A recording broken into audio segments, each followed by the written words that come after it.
Tapi kalau ada orang berkomentar negatif, itu berarti hidup dia udah sakit gitu. Dia pun udah mengalami banyak kepahitan yang nggak pengen dia sendiri yang sakit gitu. Bahkan yang terparah klien aku karena ada body shaming kemarin itu sampai dia operasi muka. Hah? Operasi muka.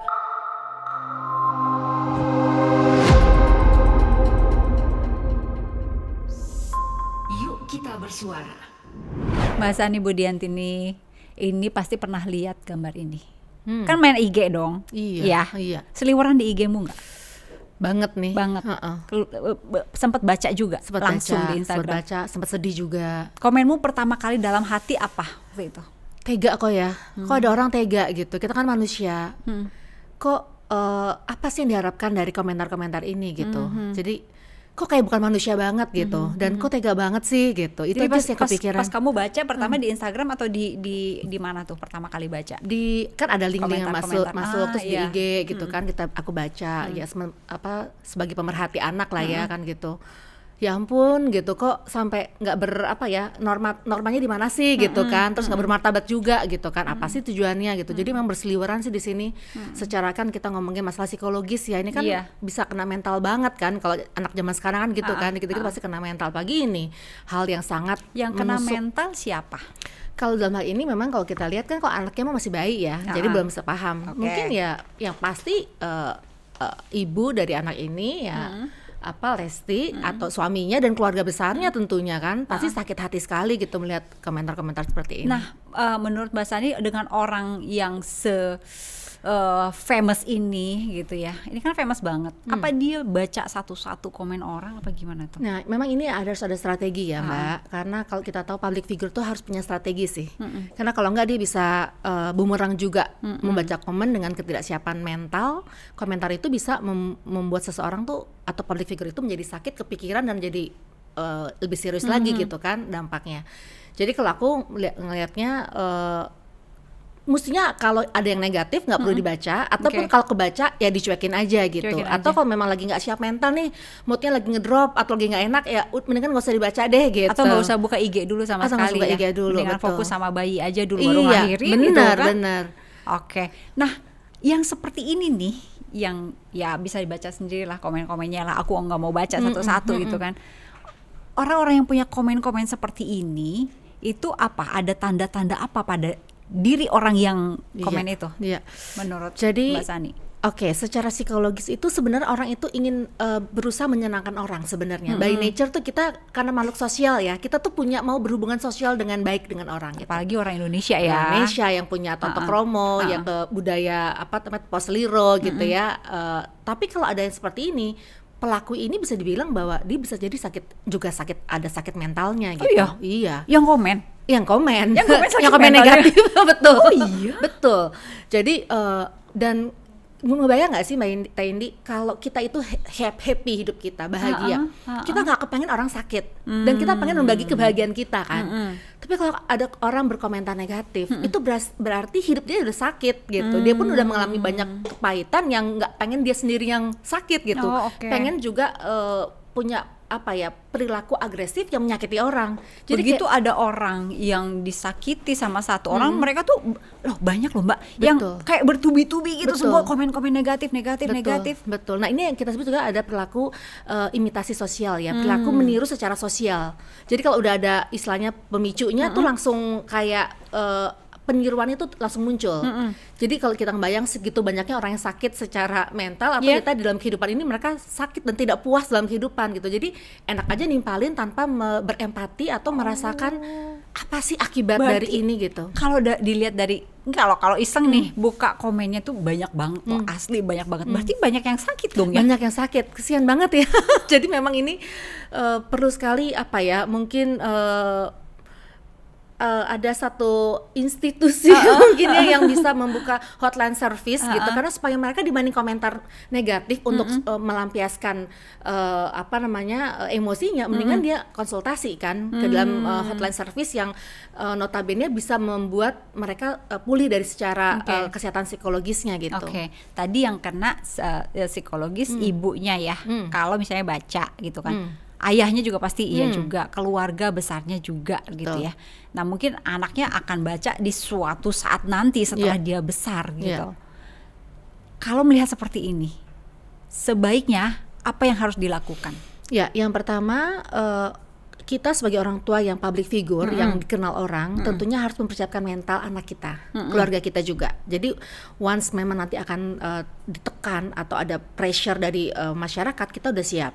Nah, terutama anak ini untung masih bayi kan, dia nggak ngerti apa-apa gitu, lucu-lucu aja gitu kan. Sekarang, tapi one day dia besar. Nah, betul. Itu perlunya memang komunikasi yang efektif antara orang tua yang tadi notabene sebagai public figure dan anaknya, karena anak yang lahir dari public figure otomatis dia juga jadi public figure gitu kan, karena kan mau nggak mau jadi terkenal juga. Nah, ini juga harus dipersiapkan, makanya mudah-mudahan bisa ada komunikasi yang efektif, termasuk kesiapan mental, sehingga ketika anak baca udah nggak sakit hati, jadi bisa senyum aja kayak oh ya udah ini udah lewat atau ini udah nggak usah dianggap gitu, karena persepsinya dia terhadap komentar negatif tuh sudah tidak sensitif lagi, sudah tidak peka, akhirnya menyakiti dirinya gitu. Jadi kita bilang udah kuat mental lah, kita bilangnya begitu. Bilangnya apa tuh sama anak, nak? Gimana coba bilang ya, gimana coba? Misalnya kamu punya anak gitu, terus digituin lagi kecil misalnya gitu kan. Apa yang kamu persiapkan ketika dia besar supaya dia siap mental? Mungkin gitu. ini pengalaman pribadi juga kali ya, karena aku lumayan mungkin orang tahu lah sebagai psikolog nih gitu kan. Nah, jadi aku selalu ngomong sama anak aku dari kecil bahwa kita ini pasti bisa dilihat orang gitu, dinilai orang, dan kadang-kadang orang nggak selalu positif, ada juga negatif. Jadi apabila ada masukan negatif dan itu bisa kita kelola menjadi suatu introspeksi, it's okay. Misalnya gini, oh baju serius? Iya, misalnya gini. Ngomongnya kayak gitu? Iya, kalau aku sih ke anak-anak, anaknya umur berapa sih? Kalau sekarang sih udah pada kawin ya, udah ada yang kawin maksudnya. Kalau dulu masih kecil-kecil kan lumayan mbak gitu. Jadi contoh misalnya gini kayak, ih bajunya nggak matching, kan ada juga tuh komentar-komentar yang kayak begitu, tapi bisa kita kelola juga sih kayak, wah bener nggak matching nggak sih gitu ya. Tapi yang pertama adalah aku selalu menekankan pada cintai diri kita gitu. Kalau kita cinta sama diri kita nggak gampang goyang, nggak gampang goncang gitu kan. Yang pertama menerima diri kita apa adanya dan mengakui bahwa orang tuh unik kan. Jadi nggak harus sama gitu kan. GTND juga dengan ciri khasnya gitu kan, nggak harus sama dengan yang lain mbak Teh kan. Jadi memang itu membuat kita menjadi lebih percaya diri gitu. Tapi nggak semua memang harus kita lewatin kalau memang itu ada masukan positif juga sih gitu. Jadi memang pintar-pintar menseleksi informasi, dan tadi kalau ada komentar seperti ini apa yang harus kita lakukan. Nah, percaya sama diri kita dan butuh support system yang kuat kalau menurut aku. Yang tadi nulis-nulis itu kan kalau untuk orang besar dibilangnya body shaming kan. Kalau ini untuk anak bayi baby shaming jadinya. Betul, baby shaming jadinya. Dampaknya apa? Iya tadi body shaming itu kan sebenarnya berlaku menyakiti orang lain melalui fisiknya kan. Jadi mengomentari, mengkritik melalui bentuk fisiknya gitu kan. Nah jadi ya kurus, gemuk ya kan, atau hitam putih gitu, keriting, lurus. Betul kayak gitu. Jadi semua yang berkaitan dengan fisik gitu kan.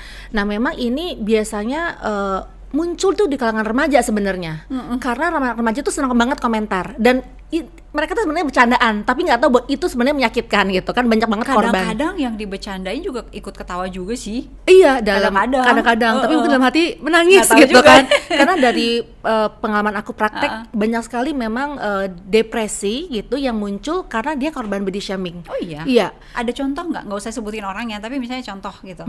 Dia diapain, depresinya seperti apa? Iya, jadi kayak muka lo jelek banget sih gitu. Sekedar ada yang digituin frontal di mukanya dia oleh temennya, dan dia kepikiran, nggak bisa tidur, mimpi buruk, dia langsung benci sama dirinya, bahkan dia protes sama orang tuanya kenapa aku dilahirkan gitu kan. Sampai segitunya akhirnya muncullah kegelisahan, anxiety ya kan, mulailah tuh cutting, nyayat-nyayat karena udah ngerasa nggak sakit kan, sakit itu udah nggak bisa terdeskripsikan lagi, sehingga kalau dia cutting pun nggak ada rasanya menurut mereka gitu, menurut klien aku. Itu ada klienmu yang kayak gitu? Ada, dan nggak satu, banyak gitu. Yang disebut tadi muka lu jelek banget sih, itu dia denger itu tuh berapa kali?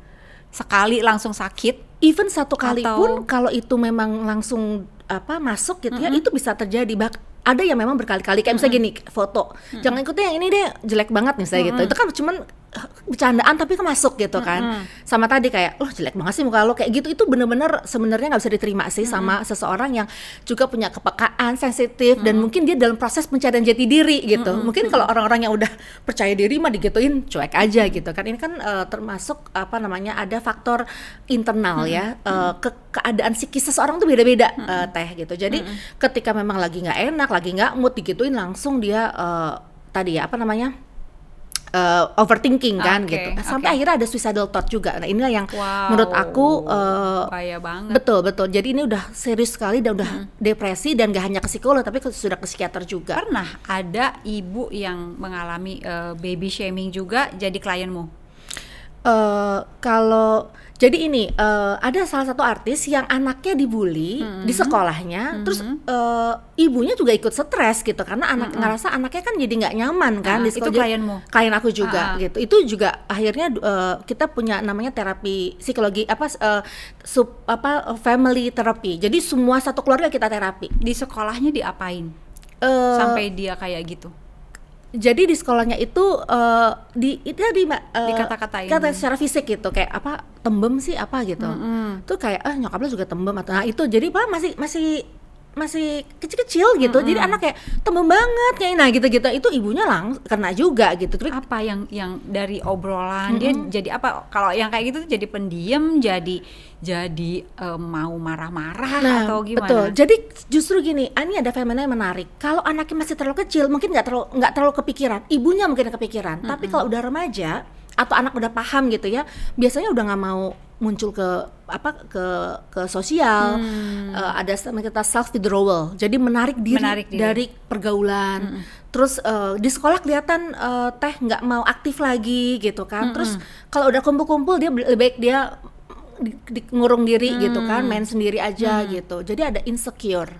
Dan itu yang parahnya sih akan banyak dampak ke depannya termasuk gangguan ke akademis, gangguan ke perilaku, gangguan ke sosial tadi gitu. Dan dia biasa jadi nggak trust sama orang. Oh iya. Iya, jadi dan si klien yang tadi anaknya sempat sampai terparahnya gimana? Terparahnya karena dia ngerasa menyesal tadi kalau dia gini mau pindah sekolah mau pindah sekolah aja gitu. Terus abis itu juga dia ngerasa kenapa sih mama jadi artis.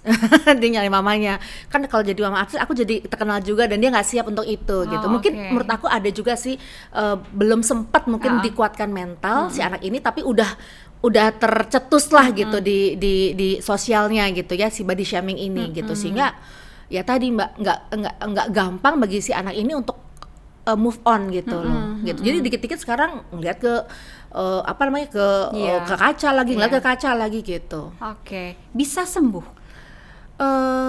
Sembuh itu relatif teh, tapi kalau kita bilang adalah kita bilang ini ya pemulihan psikologis kita bilangnya. Jadi yang kita obatin kalau penyakit fisik beda sama psikologis ya. Kalau fisik kan kita obatin. Iya. Batuk kita kasih obat batuk, mata kita kasih obat tetes. Kalau ini kita lebih ke arah rubah persepsi.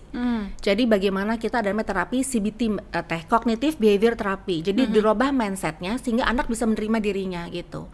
Bahkan yang terparah klien aku karena ada body shaming kemarin itu sampai dia operasi muka. Hah? Operasi muka. Wow, saking dia pengen ngilangin jejak-jejak yang pernah gituin sama teman-temannya. Iya, itu kondisi SMA. Dia dibilang jelek, hitam, jadi sampai dia udah perawatan, skincare, termasuk akhirnya dia udah SMA itu tapi udah operasi gitu. Look at me gitu ya. Iya, sekarang gue cakep. Iya, sekarang memang berubah berubah banget. Oke. Gitu. Yang operasi kayak gitu emang itu salah satu sakit jiwa juga. Karena mungkin pemulihan psikologisnya pengen cepet ya. Oh iya. Jadi kalau kan sebenarnya pemulihan psikologis itu nggak gampang, butuh waktu, butuh proses, butuh support gitu ya. Jadi ada beberapa orang mungkin yang nggak mau ikutin prosesnya, jadi ingin cepet ya udah dia oplas gitu. Oke. Nah, ya kita balik lagi nih ke kasus ibu baru ngelahirin anaknya. Ya namanya ibu mah ya pengennya dipamerin gitu kan, foto betul. apa segala macam. Nah terus padahal di masa-masa itu tuh ada masa-masa baby blues gitu. Adanya baby shaming sama kepada bayinya itu bisa memicu baby blues nggak atau? Banget. Jadi gini, Teh, baby blues itu kan sebenarnya terjadi karena hormon tidak seimbang pada seorang ibu yang melahirkan. Iya. Jadi kenapa ada ibu akhirnya ada depresi, insecure tuh karena hormon nggak seimbang sebenarnya Teh, gitu kan. Nah plus lagi kalau ada komentar negatif itu bisa membuat seorang ibu tuh tambah lagi down gitu karena kan segala sesuatu kan dari apa yang dia dengar, apa yang dia lihat, apa yang dia ketahuin kan. Nah begitu itu diserap secara negatif, otomatis hormon pun tidak seimbang gitu ya. Oke. Dan itu akan bisa meluncur, akan menimbulkan jadi baby blues tadi gitu. Bahkan yang mungkin enggak jadi iya gitu, bisa jadi kan. Padahal sebenarnya udah oke, begitu ini langsung bermunculan lah tuh si simptom-simptom depresi karena tadi hormon jadi nggak seimbang. Hampir semua ibu baby blues yang baru ngelahirin. Pertama Kayaknya baby blues hampir ya? Iya, baby blues itu pertama diturunkan sebenarnya teh. Diturunkan. Jadi kalau ada riwayat keluarga yang memang punya hormon yang nggak seimbang, biasanya akan mengalami hal yang sama. Itu tuh ada rasa sedih gitu, kayak ngerasa apa sih, sedih terus kayak nggak ada gunanya gitu nggak sih? Apa coba? Iya, jadi simptomnya ya, simptom baby blues itu pertama depresi, dia merasa ada loneliness ya, ada kesepian, merasa karena biasanya gaul gitu tiba-tiba sep di rumah. Betul, dan harus menghadapi kenyataan mengurus baby kan gitu. Kadang-kadang juga tidak siapan mental juga bisa. Jadi makanya ibu-ibu hamil tuh sebelum melahirkan biasanya ada konseling dengan psikolog untuk menguatkan secara mental bahwa memang harus terima peran ini gitu. Terus ada yang sampai parahnya sampai ingin menyakiti bayinya, yang paling parah. Lu nih gitu Betul. Jadi memang itu jadi ada tadi symptomsnya ya, ada kegelisahan, kecemasan, bahkan ingin ingin melarikan diri gitu kan, ingin menyakiti bayinya gitu, bahkan menyakiti dirinya itu juga bisa. Itu symptoms baby blues dengan biasanya. adanya ditambahin baby shaming itu semakin makin banget, dan ini makanya ini menjadi toksik gitu. Bahkan komentar-komentar keluarga aja deh yang kayaknya yang nggak datang ngenakin, betul, lucu gendut, terus atau kok ininya ini banget ya, itu banget ya misalnya kok gitu mirip ya. bapaknya? Begini. Kok nggak kayak kamu gitu. Iya. Itu kayak langsung hancur hatinya. Kesian banget, makanya tamu-tamu yang hadir itu ya Mbok harus menyaring lah gitu komentar gitu kan. Dia nauin lah nih si ibu lagi masih keadaan nggak balance kan gitu. Ya indah-indah lah yang mestinya dikomentarin gitu. Upload foto anak ke sosial media yang seluruh dunia bakal tahu, apalagi itu orang-orang yang famous, public figure, bahaya atau tidak? Relatif balik lagi ya Teh ya, karena sebenarnya kita kan sekarang udah punya panggungnya sendiri nih Teh. Setiap orang punya IG, punya akunnya sendiri, ingin memamerkan kebahagiaan lah gitu ya. Jadi sebenarnya nggak apa-apa banget kalau kita memperlihatkan kebahagiaan kita, peristiwa yang nggak sering terjadi gitu kan ya. Cuman memang harus siap ketika kita mengupload sesuatu, kita juga harus siap mental dalam membaca komentar yang ada gitu. Atau matiin komentarnya. Benar, itu udah paling praktis banget gitu. Cuma kan kadang-kadang kan kita ingin juga sebenarnya diberikan pengakuan ya dari melalui komentar itu. Cuma tadi nggak nyatanya pengakuannya harapannya beda beda banget dari banget, kenyataan gitu. Betul. Jadi sebenarnya nggak apa-apa Teh kalau ditanya bahaya apa enggak, sebenarnya nggak ada yang bahaya sih, tergantung bagaimana kita mengelola komentar itu secara baik dan tenang. Sebenarnya tenang aja gitu, bahwa kalau komentar yang jelek berarti komentator itulah yang sebenarnya bermasalah, bukan kita gitu sih.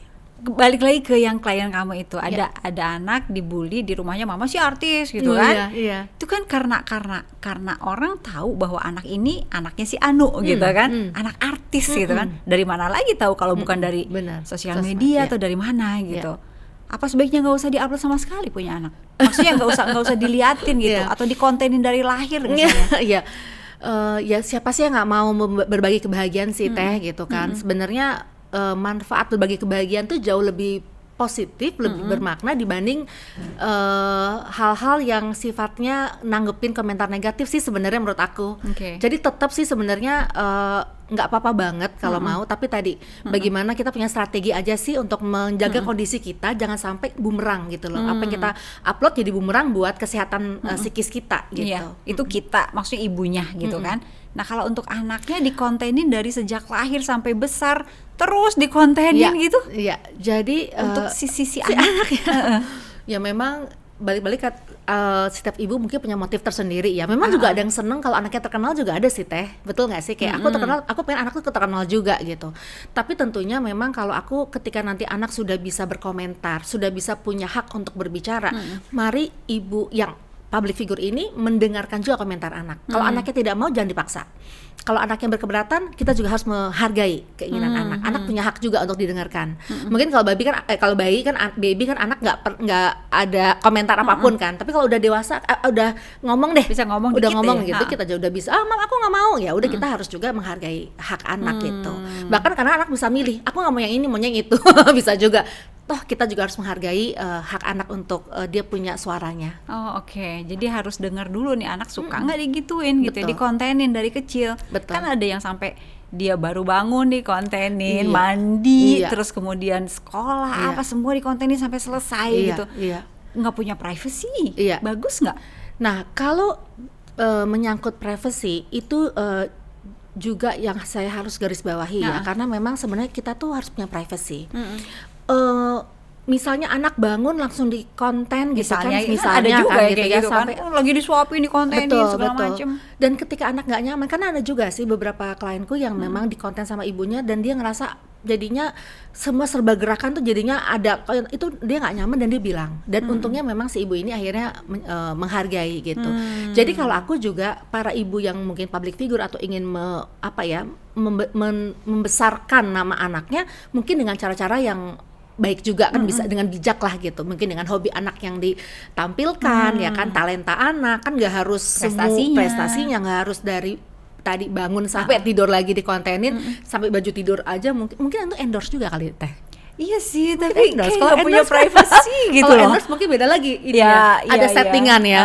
Tapi ya itu kalau selama itu setting mungkin oke, karena udah ada komunikasi. Tapi kalau itu tiba-tiba dadakan anak masih bangun terus masih Udahlah kamu sini, udahlah nggak apa-apa, kamu nurut aja sama mama nah gitu. itu yang nggak boleh sama sekali gitu, karena Oke. itu berarti mengecilkan hak anak dan justru mengkerdilkan kepribadian anak sih. Tumbuh kembang anak pun akan terganggu ke depannya. Oke, jadi harus didengar ya maunya anak gimana ya. Nyaman nggak, mau nggak gitu. oke. Kalau selama settingan mah mungkin kan nggak apa-apa ya. Tapi kalau anaknya nggak ya jangan Oke. gitu. Mbak Sani merhatiin nggak netizen plus 62 kita ini kalau komen pedes-pedes Ih, banget. Kenapa kok Sian kayaknya ya. banget kayaknya lu pernah dikomenin? Iya, pernah. Jadi aku komentarin ini apa namanya, tapi nggak pedes-pedes amat sih gitu. Jadi kayak apa ya, waktu itu lagi narsum lah di salah satu media TV gitu kan. Sekarang kita ngomong tentang secara teori gitu. Terus cuman akhirnya kayak apa bener nih teorinya gitu, udah di ini gitu. Itu Jadi di IG. di IG aku baca, aku sih bales sih kayak memang ada teorinya dan memang ada tokohnya kan. Jadi kita bisa secara reliabilitas dan validitas kita bisa mempertahankan kan gitu. Tapi ya agak nyek juga ya. Cuman ya udah, itu udah biasa sih sebenarnya Itu gitu. kan pedes-pedes ya. Pedes-pedes. Nah, itu termasuk dalam perilaku agresif Teh. Jadi perilaku agresif itu bisa secara fisikal, bisa secara verbal. Dan Tapi nggak ketemu curangnya itu. Kalau Betul. ketemu baik loh. benar, ya kan? Benar. Itu ciri-ciri mungkin apa ya, lempar batu sembunyi tangan ya gitu. Walaupun kita lihat sih nama IG-nya ya, cuman Iya bisa palsu juga bisa, kan. bisa Maksudnya fake nama juga. bisa, iya. Betul. Tapi yang sekarang ini aku lihat adalah tadi Sifat agresif. sifat agresif itu adalah dengan verbal. Jadi mungkin kita nggak ada penyaluran katarsis ya ketika kita stres. Ternyata orang-orang yang berperilaku agresif itu merasa dia puas. Oh, Jadi itu adalah salah satu perilaku Oke. katarsis tapi yang keliru. Oke. Karena bentukannya jadinya agresif gitu dan menyakiti orang. dan nyakitin orang. Dan dia nggak peduli setelah lempar batu sembunyi tangan, dia nggak peduli Nggak orangnya peduli. sakit Betul. hatinya atau apa. Iya, dan bahkan dia puas karena nggak cuma dia yang sakit, ada orang yang sakit juga gitu. Itu salah satu bentuk mental health nggak? Iya, itu ada karena Gangguan mental health. Gangguan mental karena perilaku agresif itu kan juga termasuk ada apa namanya, di balik itu ada kondisi psikis yang harus memang ditelaah kembali kan. Kenapa orang bisa perilaku agresif tanpa sebab loh sebenarnya. Oke. Mungkin kalau ada penyebabnya lain ya, misalnya diinjek sama orang terus kita jadinya marah, itu adalah sebab akibat. Lah ini kan nggak ada. Ini hanya menyakiti, hanya satu arah lah gitu kan. Itu berarti ada sesuatu di dalam kondisi psikisnya pelaku oke. tersebut. Justru ketika kita lihat ada orang komen A, B, C yang negatif-negatif, harusnya introspeksi dia, lu ada sesuatu yang Iya. terjadi sama diri lu sebenarnya gitu. Betul. Ini kan sebenarnya termasuk juga cyberbullying kan. Cyberbullying kan juga adanya di cyber kan, di media sosial gitu kan. Itu juga termasuk semua pelaku bullying itu juga memiliki masalah psikis, kondisi psikologis yang dalam dirinya begitu, yang termasuk mental issues tadi gitu. Nah, sekarang untuk ibu nih, ibu yang punya bayi mengalami baby shaming ya, dia harus cope gimana sama mentalnya diri sendiri? Betul. Jadi bagaimana cara defense mekanismenya ya, atau coping mekanismenya lah ya, untuk memulihkan kondisi ini sebaik mungkin gitu kan. Yang pertama memang bersikaplah tenang gitu, bahwa Gimana mau tenang? susah, Hatinya udah langsung panas. Iya, tenang itu sebenarnya sesimpel kita merenung sih Teh, merenung apa yang terjadi gitu kan, bahwa orang yang seperti itu tuh ingin kita tuh sakit gitu. Justru jangan orang jual kita beli gitu. Bahkan kalau kita bereaksi, banyak juga yang seneng karena reaksi kita. Bukan kita diam berdamai dengan diri dulu sih sebenarnya. Tenang, kita berdiam, kita menenangkan diri dengan cara apapun sih Teh. Ada orang yang mungkin sholat, ada yang berdoa gitu kan, menenangkan macam-macam. Ada yang bagus kalau larinya ke situ kan. Sana ya. Terus mungkin dipelukin sama suaminya gitu. Pokoknya tenang, tarik nafas dalam gitu kan, bahwa kejadian ini adalah kejadian yang sebenarnya sudah bisa kita prediksi gitu kan. Sekarang kan kita bisa prediksi lah apa yang terjadi dengan berbagai macam konten yang reaksinya juga berlebihan kan Teh. Jadi tenang, kemudian tadi kalau aku sarankan aku jangan bereaksi sih, karena kalau bereaksi makin menimbulkan bereaksi lagi. Dan diemin aja. Bahkan kalau kita bereaksi, muka kita tambah kesel atau makin itu membuat mereka jadi ngerasa dibeli lah gitu komentarnya gitu. Oke, itu sih saran aku. Tenang, tidak perlu bereaksi berlebihan. Terus apalagi supaya dia bisa hatinya juga tenang, nggak kepikiran itu lagi gitu kan? Iya, biasanya mungkin puasa medsos dulu. Oke. Puasa dulu, karena itu salah satu bentuk menenangkan diri dengan puasa medsos sih sebenarnya. Nanti kalau kita udah kuat ya kita comeback again, kita itu nggak apa-apa. Kuat itu butuh berapa lama biasanya? Seminggu? Ya itu sebulan? Kan ya tergantung kekuatan seseorang, tergantung support system yang ada juga di lingkungan gitu. Sebenarnya ada secepat itu orang, kalau yang udah cuek Teh itu seharian juga udah cuek aja ya.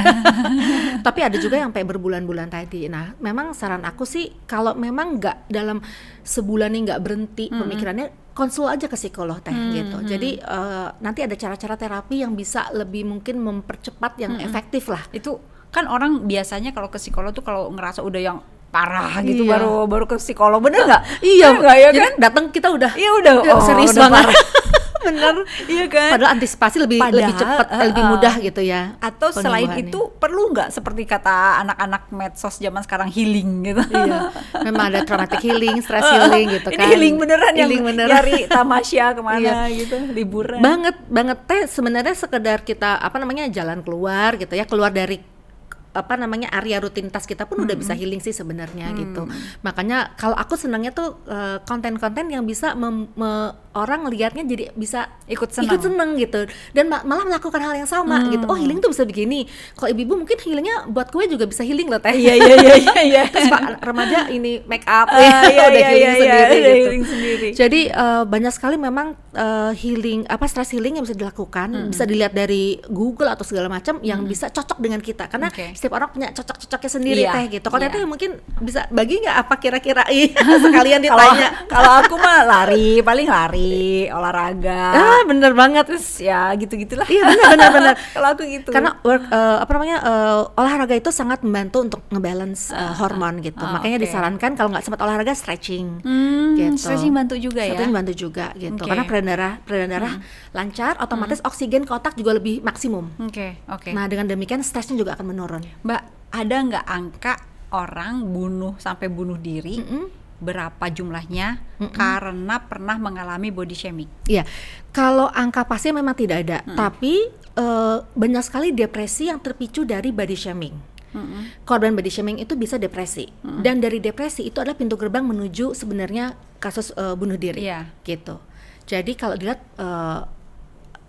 selain childhood traumatic ya, bullying masa kecil, juga jenisnya tadi body shaming juga termasuk. Dan di sekarang ini dengan digital era gitu Iya, ya, itu makin gila itu kan? makin gila gitu. Kalau dulu kan nggak ada tuh, Dulu betul nggak? mah paling orang-orang sekitar doang Sekitar ketahuan ngomong si A si langsung. B si Iya, C. benar. Kalau sekarang tadi banyak banget yang paling Yang parah. dia entah siapa gitu ngomentarin. Benar. Dan yang paling parah tadi, kita nggak tahu orangnya, ininya siapa Iya. gitu. Kita kepikiran kan. Nah, gitu. itu. Jadi menurut aku Curcol banget. bener, korban body shaming itu pertama harus tahu bahwa yang dilakukan itu, reaksi yang ditujukan itu adalah itu bukan diri kita, bukan kita. Itu reaksi orang yang tidak bertanggung jawab. Jadi itu bukan kita. Jadi makanya kalau kita memahami diri kita bisa lewat aja tuh Teh. Karena kita nggak langsung menyerap itu. Karena kita tahu kita mencintai diri kita memahami diri kita. Jadi nggak akan nyangkut gitu. Iya. Santai iya, jadinya iya. gitu. Mbak, seberapa penting kesadaran mental health untuk para netizen, untuk kita semua? Iya, kalau di era digital ini sih kesadaran mental itu perlu sekali Mbak Teh untuk menghindari gangguan mental ya. Pertama adalah memahami diri menurut aku. Kalau kita tahu kelebihan kita apa, kekurangan kita apa, sesimpel itu kita sudah paham dengan diri kita lebih alert gitu, lebih siap gitu Teh. Terutama kalau kita punya kekurangan, kita gimana caranya kita mengelola kekurangan itu menjadi kelebihan. Misalnya contoh malas, kan itu kekurangan kita kan Teh. Tapi gimana caranya, oke, aku malas tapi aku lagi proses. Nah, proses dari malas tidak malas pun itu sudah dalam bentuk menuju perubahan. Terus kayak gini, sekedar aku nggak pakai skincare gitu, aku nggak merawat diri gitu. Nah, proses bahwa oke, ini tuh sehat untuk diri kita, itu pun sudah kita proses, udah menjadi suatu kebaikan. Gitu. Walaupun belum ada hasilnya misalnya. Nah, jadi dari kecil makanya parenting yang terbaik adalah bagaimana anak bisa memahami dirinya. Apakah itu kelebihan, apakah itu kekurangan yang bisa dikelola menjadi suatu proses yang positif. Gitu sih. Mbak Sani, terima kasih. Nggak kerasa banget udah ya Teh. bakal banyak. Thank you ya Mbak. Ya, Assalamualaikum sama-sama, warahmatullahi thank you. wabarakatuh.